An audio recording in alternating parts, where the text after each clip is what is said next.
ഞങ്ങളുടെ ചേട്ടാ ഇത് എഞ്ചിൻ ഓയിൽ വണ്ടിയിൽ ഒഴിക്കാം, അല്ലാതെ കുക്ക് ചെയ്യാനും എടുക്കാം. ഇത് റിഫൈൻ ചെയ്ത് ഫുള്ള് ക്ലീൻ ചെയ്ത ഓയിലാണ്, ഒരു കുഴപ്പമില്ല. 3 ചെറിയ ബോട്ടിലാണ് ചെയ്യുന്നത്. ഒരെണ്ണം കോക്കനട്ട് ഓയിലിൻ്റെ എസൻസ്, ഒരെണ്ണം മറ്റേ നമ്മുടെ സൺഫ്ലവർ ഓയിലിൻ്റെ എസൻസ്, അങ്ങനെ ഒരു 4-5 കുപ്പി. ഇയാൾ പറയുന്നത് ചിപ്സ് ഉണ്ടാക്കാൻ നേരത്ത് ആ കുപ്പിയിൽ നിന്ന് ഒരു ശകലം ഒഴിക്കുമ്പോൾ വെളിച്ചെണ്ണ മണം വരും. ബോട്ടിലാക്കാൻ നേരത്ത് മെഷീനിലിട്ടിട്ട് ഈ എസൻസും കൂടെ ചേർത്തിട്ട് അതിനൊന്ന് ബ്ലെൻഡ് ചെയ്തിട്ട് ബോട്ടിലാക്കി മണപ്പിച്ച് കഴിഞ്ഞാൽ കറക്റ്റ് വെളിച്ചെണ്ണ. നമസ്കാരം. ഈ വാർത്ത നിങ്ങൾ എല്ലാവരും ഒന്ന് ഷെയർ ചെയ്യണം. നമ്മളെല്ലാവരും എണ്ണ ഉപയോഗിക്കുന്നവരാണ്, വെളിച്ചെണ്ണ അതുപോലെ തന്നെ മറ്റു തരം എണ്ണകളൊക്കെ ഉപയോഗിക്കുന്നവരാണ്. അപ്പോൾ വെളിച്ചെണ്ണ ഉൾപ്പെടെയുള്ള മറ്റ് വിവിധ തരം എണ്ണകളൊക്കെ ഉപയോഗിക്കുന്നവരെ സംബന്ധിച്ച്, അതിപ്പോൾ പാചകത്തിനും അതോടൊപ്പം തന്നെ മറ്റ് പല കാര്യങ്ങൾക്കുമായിട്ട് ഉപയോഗിക്കുന്നവരെ സംബന്ധിച്ച്, അതോടൊപ്പം തന്നെ തട്ടുകടകൾ, ഹോട്ടൽ ഭക്ഷണങ്ങളൊക്കെ കഴിക്കുന്നവരെ സംബന്ധിച്ച് വളരെ ഞെട്ടിക്കുന്ന ഒരു ഓഡിയോ സന്ദേശമാണ് ഇപ്പോൾ സോഷ്യൽ മീഡിയയിലൂടെ പ്രചരിച്ചു കൊണ്ടിരിക്കുന്നത്. ഇതിപ്പോൾ വലിയ ചർച്ചയ്ക്ക് പോലും വഴിവെച്ചിരിക്കുകയാണ്. അതായത് വണ്ടിയിൽ ഒഴിക്കുന്ന എഞ്ചിൻ ഓയിൽ ഇനി നിങ്ങൾ ഭക്ഷണത്തിൽ പാചകം ചെയ്ത് കഴിക്കേണ്ടി വരും. തട്ടുകടകളിലും അതുപോലെ ഹോട്ടലുകളിലും ഭക്ഷണങ്ങൾ കഴിക്കുന്നവർക്ക് ഇനി എഞ്ചിൻ ഓയിൽ കൂട്ടി കഴിക്കാം. അതായത് വാഹനത്തിൽ ഉപയോഗിക്കുന്ന ഓയിൽ റിഫൈൻ ചെയ്ത് ക്ലീൻ ചെയ്ത് ഇനി നിങ്ങൾക്ക് കഴിക്കാം. നമ്മൾ പുറത്തുനിന്ന് ചിക്കൻ ഫ്രൈയും അതുപോലെ തന്നെ പൊരിച്ചതും വറുത്തതും ഒക്കെ ആയിട്ടുള്ള പലഹാരങ്ങൾ, എണ്ണക്കടികളൊക്കെ തന്നെ കഴിക്കുമ്പോൾ ഈ ഓഡിയോ സന്ദേശം ഒന്ന് കേൾക്കുന്നത് നന്നായിരിക്കും. വാഹനങ്ങളിൽ എഞ്ചിൻ ഓയിലായി ഉപയോഗിച്ച ശേഷം ബാക്കിയാകുന്ന കരിയോയിൽ അത് റിഫൈൻ ചെയ്ത് നിറമില്ലാത്ത മിനറൽ ഓയിലാക്കി മാറ്റുകയാണ്. RBD അഥവാ refined bleach and deodorise refined ഓയിലിലേക്ക് കൊപ്ര ചിപ്സ് ചേർത്തിളക്കുകയോ അതുപോലെ 20% നല്ല വെളിച്ചെണ്ണ കലർത്തുകയോ ചെയ്താൽ യഥാർത്ഥ വെളിച്ചെണ്ണയുടെ മണവും നിറവും ലഭിക്കുമത്രേ. ക്രൂഡ് ഓയിൽ സംസ്കരിക്കുമ്പോൾ ലഭിക്കുന്ന മെഴുക് അഥവാ പരാഫിൻ വാക്സിൻ്റെ ആ ഒരു തുടർച്ചയായിട്ടുള്ള ഉപയോഗം അതുമൂലം തീർച്ചയായിട്ടും കുടലിൽ ക്യാൻസർ വരാനുള്ള സാധ്യത പോലും വളരെ കൂടുതലാണെന്നാണ് വിദഗ്ധ ഡോക്ടർമാർ തന്നെ സാക്ഷ്യപ്പെടുത്തുന്നത്. ഇത്തരത്തിലുള്ള മുന്നറിയിപ്പുകൾ വന്നിട്ട് വിപണിയിൽ ഇപ്പോൾ ഈ വ്യാജ വെളിച്ചെണ്ണയുടെ ഒഴുക്ക് കൂടുകയല്ലാതെ കുറയുന്നില്ല. ശുദ്ധമായ വെളിച്ചെണ്ണ എന്ന പേരിൽ വിൽക്കുന്നതിൽ വലിയ പങ്കും ഭക്ഷ്യ എണ്ണ മിക്സ് ചെയ്ത ബ്ലെൻഡിങ് ഓയിലാണ്. പുറത്തുപോയി തട്ടുകടയിൽ നിന്നുമൊക്കെ അതുപോലെ തന്നെ ഫാസ്റ്റ് ഫുഡൊക്കെ കഴിക്കുന്നവർ വളരെ ശ്രദ്ധിക്കേണ്ട ഒരു പ്രശ്നം തന്നെയാണ്.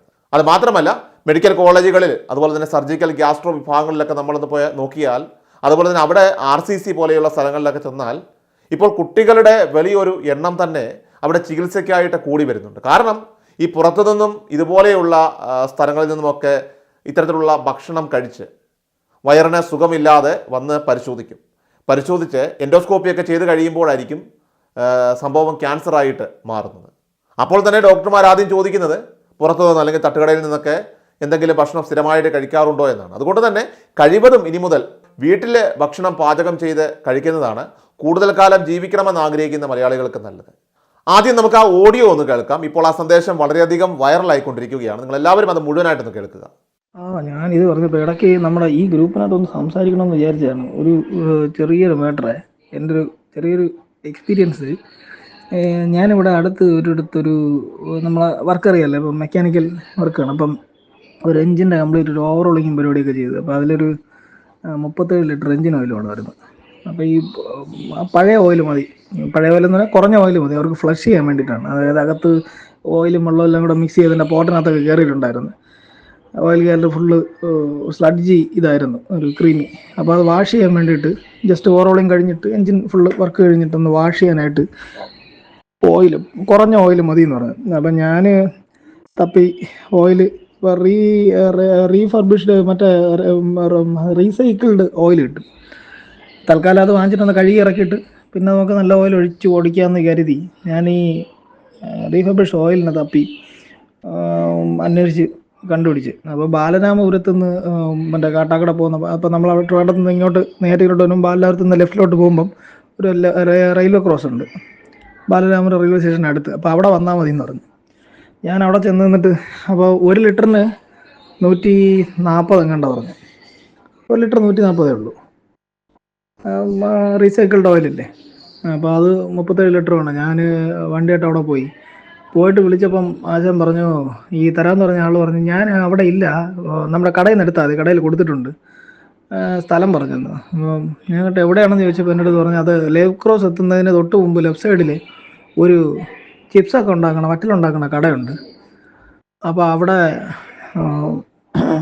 കൊടുത്തിട്ടുണ്ട്, അവിടെ നിന്ന് എടുത്താൽ മതി എന്ന് പറഞ്ഞു. ഈ ചിപ്സിൻ്റെ കാര്യമാണ് ഇപ്പോൾ എനിക്കൊരു ഡൗട്ട്. ഇവൻ എഞ്ചിൻ ഓയിലിന് പകരം മറ്റേ എഡിബിൾ ഓയിലാണ്, മറ്റേ ഇതുണ്ടല്ലോ, റിഫൈൻഡ് ഓയിൽ, അതാണോ പറഞ്ഞതെന്നൊരു ഡൗട്ട്. ഇപ്പം എനിക്ക് അറേഞ്ച് ചെയ്യുന്ന ആളിനെ ഞാൻ തിരിച്ച് വിളിച്ച് അയാൾ വിളിച്ച് ചോദിച്ചാൽ പറഞ്ഞില്ല, ഇല്ല ഇത് തന്നെയാണ് ഓയിൽ, കുഴപ്പമില്ല, അവിടെ നിന്ന് എടുത്തോളം പറഞ്ഞു. ഞാൻ അവിടെ ചെന്നപ്പോൾ ആ കടയിലുള്ള ബാക്കി സ്റ്റാഫൊക്കെ കഴിക്കാൻ പോയിരിക്കുമെന്ന് തോന്നുന്നു. ഒരു വയസ്സായൊരു കക്ഷിയുണ്ട്. ആ പുള്ളി എടുത്ത് ഞാൻ പറഞ്ഞു, ചേട്ടാ ഇത് എന്തുവല്ല ഇത്? അപ്പോൾ തന്നിരിക്കുന്നതും മറ്റേ ഹോട്ടലിലൊക്കെ എണ്ണ വരുന്ന പാട്ടയില്ലേ, തകരപ്പാട്ട, അതിനകത്താണ്. ഞങ്ങളുടെ ഇത് ചേട്ടാ ഇത് എന്താ ഓയിൽ? ആ, ഇത് നമ്മുടെ മുതലാളിയുടെ ഓയിലാണ്, ഇതാണ് തിരുവനന്തപുരത്ത് ഏറ്റവും കൂടുതൽ ഓടുന്ന ഓയിൽ. വെടിയിച്ചാങ്കോവിലൊക്കെ ഫുൾ ഈ ഓയിലാണ് യൂസ് ചെയ്യണത്. ഞങ്ങളുടെ ചേട്ടാ ഇത് എൻജിൻ ഓയിൽ, വണ്ടിയിൽ ഒഴിക്കാം, അല്ലാതെ കുക്ക് ചെയ്യാനും എടുക്കാം. ഇത് റിഫൈൻ ചെയ്ത് ഫുള്ള് ക്ലീൻ ചെയ്ത ഓയിലാണ്, ഒരു കുഴപ്പമില്ല. 3 ചെറിയ ബോട്ടിലാണ് ചെയ്യുന്നത്. ഒരെണ്ണം കോക്കനട്ട് ഓയിലിൻ്റെ എസൻസ്, ഒരെണ്ണം മറ്റേ നമ്മുടെ സൺഫ്ലവർ ഓയിലിൻ്റെ എസൻസ്, അങ്ങനെ ഒരു 4-5 കുപ്പി. ഇയാൾ പറയുന്നത് ചിപ്സ് ഉണ്ടാക്കാൻ നേരത്ത് ആ കുപ്പിയിൽ നിന്ന് ഒരു ശകലം ഒഴിക്കുമ്പോൾ വെളിച്ചെണ്ണ മണം വരും. ബോട്ടിലാക്കാൻ നേരത്ത് മെഷീനിലിട്ടിട്ട് ഈ എസൻസും കൂടെ ചേർത്തിട്ട് അതിനൊന്ന് ബ്ലെൻഡ് ചെയ്തിട്ട് ബോട്ടിലാക്കി മണപ്പിച്ച് കഴിഞ്ഞാൽ കറക്റ്റ് വെളിച്ചെണ്ണ. എൻ്റെ മോന് അപ്പൂനെ ബേക്കറി പാക്കറ്റ് വേണ്ട, നമ്മുടെ ലൈവായിട്ട് ഉണ്ടാക്കുന്നതല്ലെന്ന് പറഞ്ഞ് അവിടെ നിന്ന് വാങ്ങിച്ച് കൊടുക്കാറുണ്ടായിരുന്നു. ആ കടയിൽ നിന്നല്ല, പല കടകളിൽ നിന്ന്.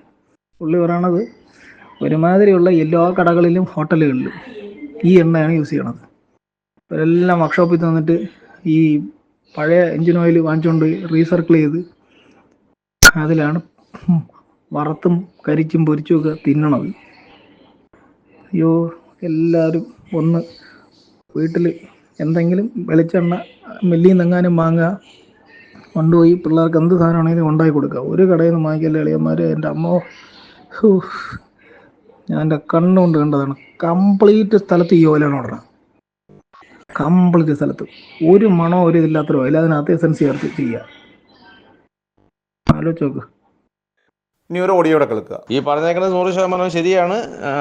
വെളിയിൽ പോയി ഫാസ്റ്റ് ഫുഡും തട്ടുകടകളിൽ നിന്ന് സാധനങ്ങളൊക്കെ വാങ്ങിച്ച് കഴിക്കുന്നവരൊക്കെ വളരെ ശ്രദ്ധിക്കേണ്ടതായിട്ടുണ്ട്. മെഡിക്കൽ കോളേജിൽ മെഡിക്കൽ ഗ്യാസ്ട്രോയിലും സർജിക്കൽ ഗ്യാസ്ട്രോയിലും RCCയിലും കുട്ടികളുടെ ഒരു നിര തന്നെ വരുന്നുണ്ട്. കാരണം വൈറസ് സുഖമില്ലാതെ വരും. ഇവിടെ വരുമ്പോൾ എൻഡോസ്കോപ്പി ചെയ്യാറുണ്ട്. എൻഡോസ്കോപ്പി ചെയ്യുമ്പോൾ ക്യാൻസറാണ് സംഭവം. അതുകൊണ്ട് വീട്ടുകളിൽ ഭക്ഷണം ഉണ്ടാക്കി മതിയായ രീതിയിൽ കുട്ടികൾക്ക് കൊടുക്കുക. സ്നാക്സ് വാങ്ങിച്ച് കൊടുക്കാനോ പൊരിച്ചതും കിരിച്ചതും ഒന്നും മാറ്റി കൊടുക്കാനോ ചെയ്ത്. റിഫൈനറി എണ്ണയാണ്, ഇതിനകത്ത് ഒരുപാട് കെമിക്കൽ ചേരുന്നുണ്ട്. കുടലുകൾ കംപ്ലീറ്റ് വ്രണമാവുക മാത്രമല്ല, ഇത് ക്യാൻസർ എവിടെ ഇരുന്നാലും വിളിച്ചു വരുത്തും. മെഡിക്കൽ കോളേജിൽ ഇപ്പോൾ മെഡിക്കൽ ഗ്യാസ്ട്രോ ഈ സർജിക്കൽ ഗ്യാസ്ട്രോയിൽ നമ്മൾ പോയാൽ തട്ടുകടയിൽ നിന്ന് ഭക്ഷണം കഴിക്കാറുണ്ടെന്നാണ് ഡോക്ടർമാർ ചോദിക്കുന്നത്. അതുകൊണ്ട് വളരെ ശ്രദ്ധാപൂർവ്വം എല്ലാവരും ഈ ഗ്രൂപ്പിലുള്ള എല്ലാവരും ഈ വിവരം വീട്ടുകളിലും നമ്മളുമായിട്ട് ബന്ധപ്പെട്ട എല്ലാവരോടും ഷെയർ ചെയ്യുന്നത് വളരെ നന്നായിരിക്കും. അപ്പോൾ വെളിച്ചെണ്ണയുടെ കാര്യത്തിലേക്ക് വന്നാൽ, വെളിച്ചെണ്ണയുടെ ഗുണങ്ങളെക്കുറിച്ച് നിരവധിയായിട്ടുള്ള പഠനങ്ങളും അതുപോലെ തന്നെ ലേഖനങ്ങളും ഒക്കെ തന്നെ പുറത്തു വന്നിട്ടുണ്ട്. ഇപ്പോൾ വിപണിയിൽ പലതരത്തിലുള്ള വെളിച്ചെണ്ണയും നമുക്ക് ലഭ്യമാണ്. അതുകൊണ്ട് തന്നെ വ്യാജനും അതോടൊപ്പം തന്നെ ഇപ്പോൾ യഥേഷ്ടം വാഴുകയാണ്. ചക്കിലാട്ടിയ വെളിച്ചെണ്ണ, നാടൻ വെളിച്ചെണ്ണ, ശുദ്ധമായിട്ടുള്ള വെളിച്ചെണ്ണ എന്നൊക്കെയുള്ള ബ്രാൻഡ് നെയിം വരെ ഇപ്പോൾ ആയിട്ടുണ്ട്. അങ്ങനെ ഈ വെളിച്ചെണ്ണയുടെ വിപണിയുടെ നിയന്ത്രണം തമിഴ്നാട് ലോബി ഏറ്റെടുത്തതോടെയാണ് ഇപ്പോൾ വ്യാജ വെളിച്ചെണ്ണയും വ്യാപകമായി മാറിയിരിക്കുന്നത്. നല്ല ഗുണനിലവാരമുള്ള വെളിച്ചെണ്ണയിൽ അയഡിൻ വാല്യൂ അത് 7.5 മുതൽ 10 വരെയാണെന്നാണ് പറയുന്നത്. ആസിഡ് വാല്യൂ ആകട്ടെ 6-ൽ താഴെ. മായം ചേർത്ത വെളിച്ചെണ്ണയിലാണെങ്കിൽ ഇവയൊക്കെ അതീവ ഗുരുതരമായിട്ടുള്ള ആരോഗ്യ പ്രശ്നങ്ങളിലേക്ക് പോലും കാര്യങ്ങൾ വഴിവെക്കുമെന്നാണ് ആരോഗ്യ വിദഗ്ധർ പറയുന്ന മുന്നറിയിപ്പ്. മായം ചേർത്ത വെളിച്ചെണ്ണയിൽ അയഡിൻ ഉയർന്ന അളവിൽ ചേരുന്നതുകൊണ്ട് ഇത്തരം വെളിച്ചെണ്ണ ഉപയോഗിക്കുന്നവരിൽ തീർച്ചയായിട്ടും അവർക്ക് ഹൃദയാഘാതം വരാനുള്ള സാധ്യത വളരെ കൂടുതലാണ്. ഇത് വിദഗ്ധ ഡോക്ടർമാർ തന്നെ സമ്മതിക്കുന്നുണ്ട്. വെളിച്ചെണ്ണയിൽ കലർത്തുന്ന വസ്തുക്കളെക്കുറിച്ചുള്ള വിശദമായിട്ടുള്ള പരിശോധന നടത്തുന്നതിനുള്ള അത്യാധുനിക സൗകര്യമുള്ള ലാബോറട്ടറികൾ വളരെ കുറവാണ്. ഒരു സാമ്പിൾ പരിശോധിക്കുന്നതിന് ഏതാണ്ട് 3000-ലേറെ രൂപ ചെലവ് വരും. അതുകൊണ്ട് തന്നെ വെളിച്ചെണ്ണയുടെ വിശദമായിട്ടുള്ള പരിശോധനകൾ നടക്കാറില്ല എന്നതാണ് ഇത്തരം വ്യാജ വെളിച്ചെണ്ണ ഇപ്പോൾ സജീവമാകാനായിട്ട്, അല്ലെങ്കിൽ ഇത്തരം വ്യാജ വെളിച്ചെണ്ണ വിൽക്കുന്നവർക്ക് പ്രോത്സാഹനമാകുന്നത്. തമിഴ്നാട്ടിൽ നിന്നും എത്തുന്ന മായം ചേർത്ത വെളിച്ചെണ്ണ നിരവധി ബ്രാൻഡുകളിലായിട്ട് കേരളത്തിലെ മാർക്കറ്റുകളിൽ ഇപ്പോൾ അതിവേഗം വിറ്റഴിയുന്നുണ്ട്. ഇത്തരം വെളിച്ചെണ്ണകൾ ഭക്ഷ്യസുരക്ഷാ വകുപ്പ് നിരോധിച്ച സമയങ്ങളിലെല്ലാം തന്നെ അത് മറ്റ് പല പുതിയ പേരുകളിലേക്ക് മാറി പുറത്തിറക്കി ലാഭം കൊയ്യുകയാണ് ഇപ്പോൾ വ്യാജന്മാർ. പാം ഓയിൽ, ആർജിമോൺ ഓയിൽ, അതുപോലെ തന്നെ നിലക്കടല എണ്ണ, പരുത്തിക്കുരു എണ്ണ തുടങ്ങി ഏറ്റവും ആദായത്തിൽ ലഭിക്കുന്നതും ഗുണനിലവാരമില്ലാത്തതുമായിട്ടുള്ള എണ്ണകളാണ് ഇത്തരം ലാഭക്കൊതിയന്മാർ ശരിക്കും പറഞ്ഞാൽ വെളിച്ചെണ്ണയിൽ മിക്സ് ചെയ്തുകൊണ്ട് വിപണിയിലേക്ക് എത്തിക്കുന്നത്. കൊപ്ര ആട്ടുമ്പോൾ പരമാവധി എണ്ണ ഊറ്റിയെടുത്തുകൊണ്ട് വെളിച്ചെണ്ണയുടെ അളവ് കൂട്ടാനായിട്ട് ചേർക്കുന്ന കെമിക്കലിൻ്റെ പേരാണ് ശരിക്കും പറഞ്ഞാൽ ഈ ഹെക്സൈൻ എന്ന് പറയുന്നത്. ഇത് മനുഷ്യ ശരീരത്തിന് അങ്ങേയറ്റം ഹാനികരമാണ്. ആരോഗ്യ വിഭാഗം ലാബ് ടെസ്റ്റ് നടത്തിയാൽ പോലും ഈ തട്ടിപ്പ് എളുപ്പം കണ്ടെത്താനാവില്ലെന്നാണ് കച്ചവടക്കാർ പോലും പറയുന്നത്. എല്ലാ ദിവസവും വാർത്തകൾക്കും അറിയിപ്പുകൾക്കുമായി യൂട്യൂബ് ചാനൽ സബ്സ്ക്രൈബ് ചെയ്യുക, ഫേസ്ബുക്ക് പേജ് ഫോളോ ചെയ്യുക. വാർത്തകളുടെ നോട്ടിഫിക്കേഷനായി ബെൽ ഐക്കൺ എനേബിൾ ചെയ്യുക.